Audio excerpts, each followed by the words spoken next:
Hi guys, welcome back to my channel. So today in this video I would like to read an article entitled Maritime Law Enforcement and Overfishing in the South China Sea.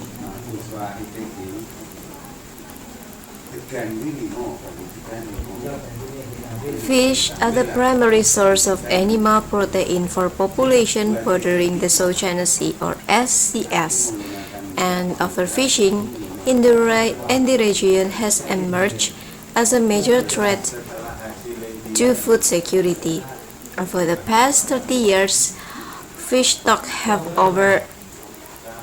declined by one-third and are expected to decrease an additional 59% by 2045 if current practices persist. The threat is recognized by all SCS nations, but has not been curtailed due to three primary reasons. First, the migratory nature of fish requires all SCS nations to jointly agree on constraints.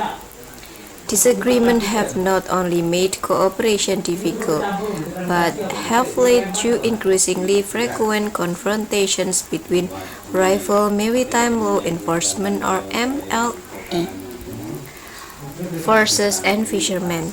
Second, even if nations could agree, the presence of illegal, unreported, and unregulated IUU fishing creates an MLE challenge.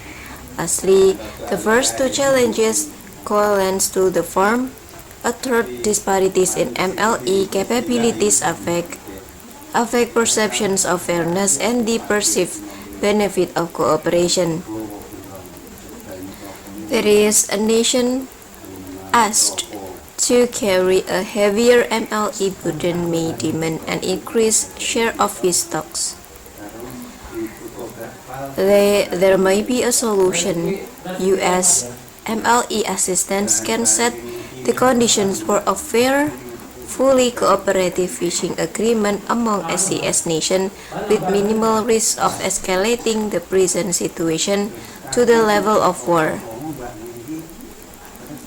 Challenges to cooperation. Fisheries economists agree that when nations cooperate to optimize the use of depletable resources, total catch increases because stocks are maintained at high levels. However, economists have also demonstrated that nations deviate from this total catch maximization model because there is no clear way to divide the cooperative surplus among nations, defined as the excess catch above what's attained under non-cooperation.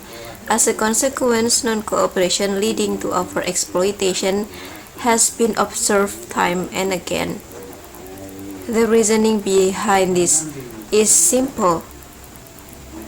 If nations unilaterally pursue policies not agreeable to others, the sum of these policies will exceed the optimal cooperative policy and stocks will become depleted. The concept of a fair allocation of the cooperative surplus is particularly challenging in the SCS.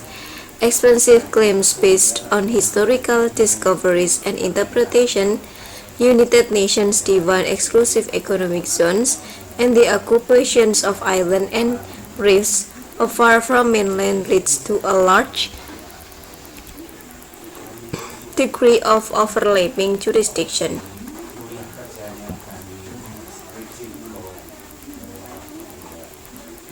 The most extreme claim is that of China's 9-dash line, encompassing 80% of the SCS, aside encompassing 80% of the SCS.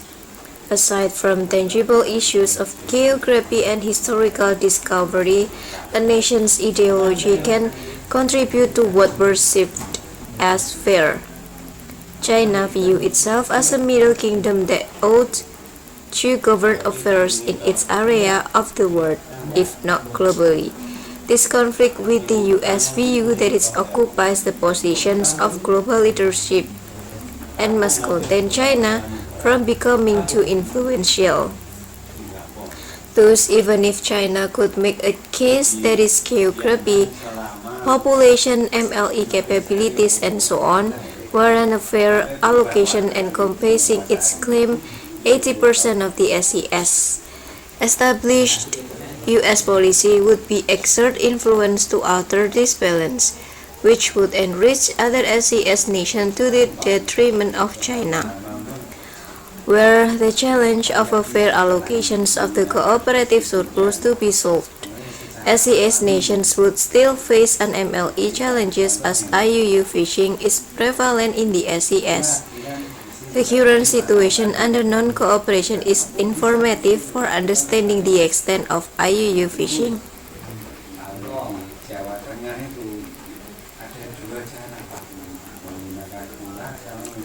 The Southeast Asian Fisheries Development Center, an intergovernmental organization including all SES nations other than China, estimates IUU fishing currently accounts for 8 until 16% of total catch.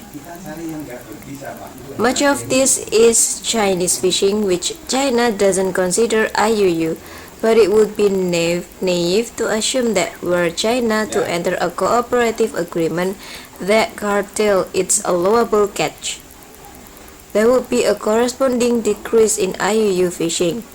A cooperative agreement will place increased constraints on fishing, thus decreasing supply and increasing the incentive to fish illegally. For fishermen, suddenly force out the legal fishing business. IUU fishing will be a logical, even if risky, line of work.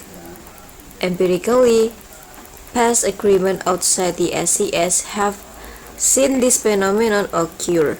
Thus, to address the MLE requirement brought by a constrained fishing environment, nations must also engage in security cooperation, so MLE effectiveness can be maximized. IUU fishing can only be assumed to decrease following a cooperative agreement if SES Coast Guard fully integrate their MLE efforts, so there are no weak spots IUU fishermen can exploit. The final challenge to cooperation is conglomerations of territorial disputes and IUU fishing. Along with China's supremacy in MLE, China's Coast Guard easily surpasses all the SES nations combined in gross tonnage with 180,000 tons of Coast Guard vessels of multiple types. In contrast, Vietnam and the Philippines possess 35,000 and 20,000 tons, respectively, while Indonesia possesses about 400 vessels compared to China's 1,300. ISR and aircraft are both force multipliers in MLE, and China has superiority in each of these.